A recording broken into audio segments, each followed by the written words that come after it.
Welcome into Sun Devil Stadium, where the Arizona State Sun Devils beat the NAU Lumberjacks with the final score of 44-13 to open up their season. Welcome on in. I'm Troy Lynch, joined by Colton, Dogson, and Jacob Janower. But Colton, today, a lot of high expectations for the Sun Devils. I mean, we didn't know who was going to be the starting quarterback until yesterday. Manny Wilkins, he gets the start, but only one touchdown in the first half, and he did it with his legs. Yeah, obviously, you said it, 44-13 was the final score, but that was not indicative of how close this game truly was. 10-3 heading into half. Manny Wilkins did have the one touchdown on the ground. Could have had another passing touchdown in N'Keal Harry, but that was called back and reviewed to be a rushing touchdown instead of a passing touchdown. But again, they did get off to a bit of a slow start, specifically the offensive line.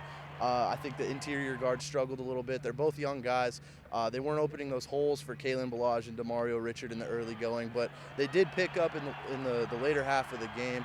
One thing that really concerned me was the secondary. They gave up 369 yards to Case Cookis, who is a good quarterback, but still, shouldn't even be giving up that big of a gain.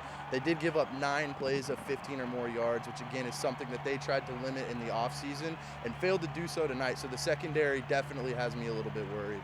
Well, the score going into halftime was just 10-3. Then the Sun Devils, they had 4 more touchdowns. However, Jacob, they were all on the ground. Manny Wilkins, he had a pretty good game, 195 passing yards, but again, no passing touchdowns. But it seemed like Kalen Balaj and Demario Richard really picked it up. Yeah, with an inexperienced quarterback, it was the two-headed monster of Richard and Balaj that was expected to carry the load of this team.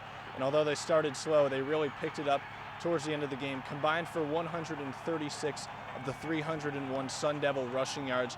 The rushing unit as a whole had 5 touchdowns on the ground, including a 12-yard scamper by redshirt freshman Nick Ralston, who's been labeled as the secret weapon of this team. So it looks like the rushing attack is going to carry the Sun Devils at least for the near future. Well, it seemed like 5 different players were the secret weapon for tonight because nobody scored more than once. But that's okay for the Sun Devil fans because they come home with the win, 44-13 here on opening night. For Colton, Dogson, Jacob Janower, I'm Troy Lynch. Sun Devils will be back in action next Saturday against the Texas Tech Red Raiders, and we'll see you then.